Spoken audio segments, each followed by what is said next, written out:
Hey YouTube, Awesome Rider here. This is just going to be a quick little discussion video on Power Rangers Dino Fury. I guess you could consider it a spoiler discussion if you consider episode descriptions to be spoilers, in which case, no, just no. Thanks to some international airings, we are going to be getting some descriptions for episode 14 and 15 that I wanted to discuss because they had some interesting talking points to think about. So, Episode 14 says the Rangers are heading to Rafcon to stop Lord Zedd, and because of a prophecy, Ion is going to be acting a bit recklessly.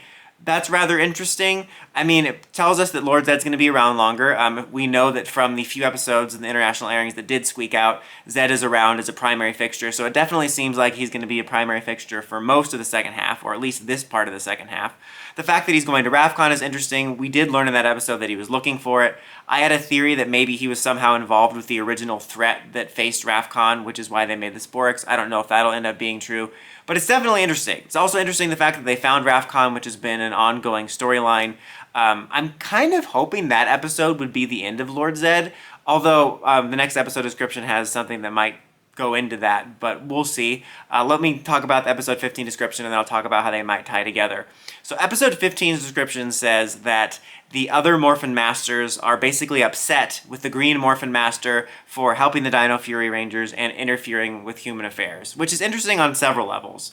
I mean, first of all, it's kind of cool, which probably maybe isn't intentional, but it does line up with the comics continuity where the Morphin Masters did not want to interfere with human affairs because there was that whole bit where Zordon went to them for help during the Draken incident and they said, no, we don't interfere with human affairs, basically.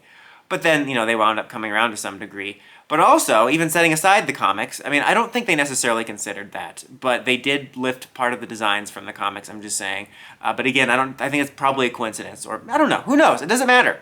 Anyway, regardless of the comics, that's interesting just because we have been shown that they created all those powers that we've seen. You know, the Ninja Steel ones, the Dino Charge ones, the Dino Fury ones, anything Dino, basically, except for the power coins, as far as we know. No, Ninja made them, we know this. Anyway, point is, I count that as interfering. And not to mention, wasn't it all of you Morphin Masters that came through the portal to give the Dino Fury Rangers their powers?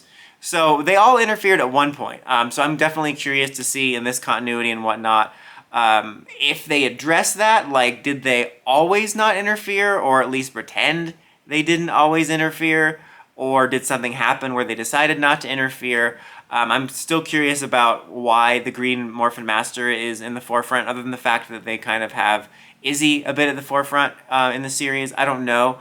I did, I think, another theory video about how maybe it was involved with the Green Chaos Energy and the Green Chaos Crystal. Probably not, but maybe it's just because Green Ranger is important this time. I don't know, but that's definitely interesting. I'm very curious about that. It seems like we're going to be getting more of the Morphin Masters with that. I hope we get even more after that because I think that's one of the coolest elements. I'm definitely interested to see how that turns out in regards to if they have any more characterization or specific characterizations for Green and what the rest of them do. I say how that's tied to Lord Zedd. When Green restored their powers, she said they had more work to do, and a lot of people speculated maybe that had to do with Lord Zedd and not just the Void Queen stuff. So that's definitely possible. I bring that up just because, you know, you could say, oh, maybe 14 will be Zedd's last stand, unless one of the reasons that the Morphin Master is interfering is because of Lord Zedd. I kind of hope not. I'm going to be honest, I kind of hope Zedd's last stand here is at episode 14, and then the rest of the season is about Dino Fury's story, and the greater purpose the Morphin Master interfered with has to do with Dino Fury's story only. We'll have to see. I definitely think it's interesting. I definitely think there's a lot of interesting stuff happening at the second half of the season, and I'm looking forward to getting it. I really do like the lore they've been adding with the Morphin Masters. Zedd's been kind of hit and miss, but still, it's pretty cool stuff. I'm also curious what the prophecy thing is. I mean, Ion knows Anakin's the chosen one, right? There's nothing to worry about, so I don't know. Interesting stuff. I'll keep you guys updated if any other information comes out, and obviously I will be covering the episodes when they eventually air. But what do you guys think? What do you think the prophecy is? Do you want to see Lord Zedd have his final stand at episode 14, or do you want to see him be throughout the whole season? And what are your thoughts on all this Morphin Master drama? Let me know in the comments as always. Until next time, don't forget to like, comment, subscribe, and climb the steps and ring that bell so you can get notifications for my videos. Awesome Rider, signing out.